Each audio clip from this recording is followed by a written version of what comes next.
All right. Hello and welcome. Today, we're going to tackle a really fascinating question. What if you could observe the future? Now, I don't mean predict it like with a crystal ball. I mean, what if you could actually see its influence on the world right now, almost like it was a physical force? So, let's just dive right into the heart of it. How in the world can you observe something that, by definition, hasn't happened yet? I know, it sounds like a complete paradox, right? But stick with me here, because we're about to take the very idea of the future and flip it completely on its head. Okay, so first up, let's explore this idea of a future already here. The whole point of this section is to see how the future isn't some distant point on a calendar, but an active, invisible force that's shaping what we see and do today. I mean, the way we normally think about it is pretty simple, isn't it? Time is just a straight line.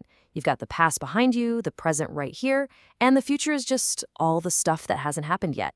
It's a sequence of events waiting for us down the road. But what if that simple model is missing something huge? Now, this is where the language starts to shift. We're not talking about the future as a point in time anymore. We're talking about it as interference. Think of it like this. It's like having a powerful magnet under a sheet of paper. You can't see the magnet, but you can definitely see it pulling all the little iron filings around. That magnet, that's our imagined future, and it's already affecting the present.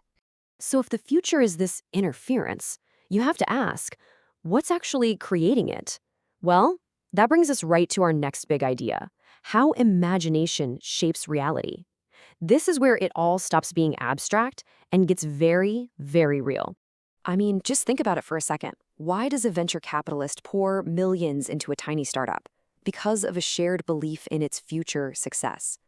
Why do companies and governments fund years of R&D? For a future breakthrough. Our entire education system, our political debates, they're constantly being tweaked based on what we imagine the world is going to need in 10, 20, or 50 years. And this quote just nails it. The future doesn't actually have to exist to be powerful. Our collective imagination is the power. It's a real, tangible force that moves billions of dollars, and it shapes the lives of millions of people. All of it based on something that isn't even here yet. Kind of wild when you think about it. This brings us to the real core of this whole explainer, this idea of time versus structure. We're getting ready to basically swap out our old map of the future for a completely new one. So just look at this comparison. On the left, you've got the old model. The future is a point in time we try to predict. It's linear.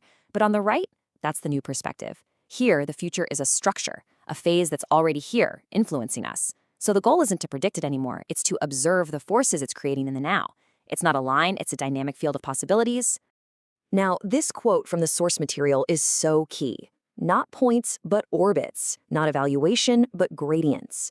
Think of a gradient like the slope of a hill. You don't need to know exactly where the hill ends to know if you're going up or down. This whole new mindset is about learning to read the slope of the present moment. Which way are things tilting? What's the momentum? So the crucial point is that these directions, these gradients, they aren't hypothetical. They exist right now. You can see them in the flow of money and technology trends, in the ideas people are excited about. The future, in this view, is really just the slope of the present. Okay, so now that we have this new lens, let's zoom out and see what it means for everything. Let's talk about society moved by possibility, because this concept is basically the engine that makes our modern world run.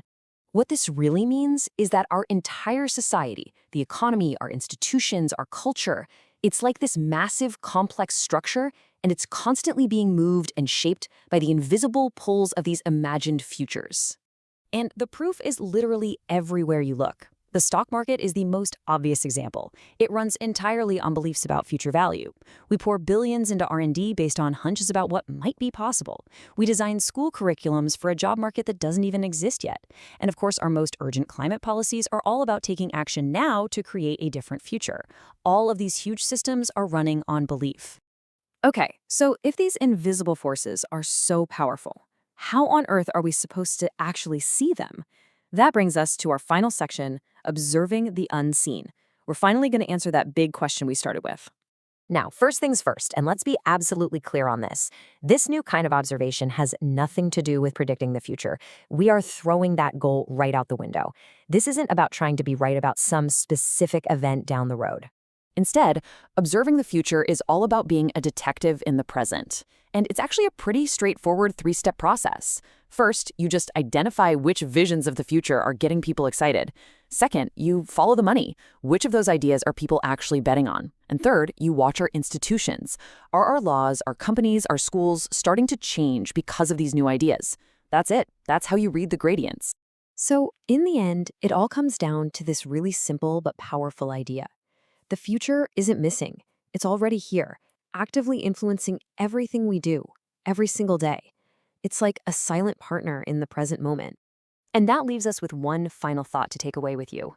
If the future really is this constant interference, this set of possibilities pulling us forward, then what are the most powerful gradients you can see shaping our world right now? What imagined futures are pulling the strings of our present? That's the observation that really matters.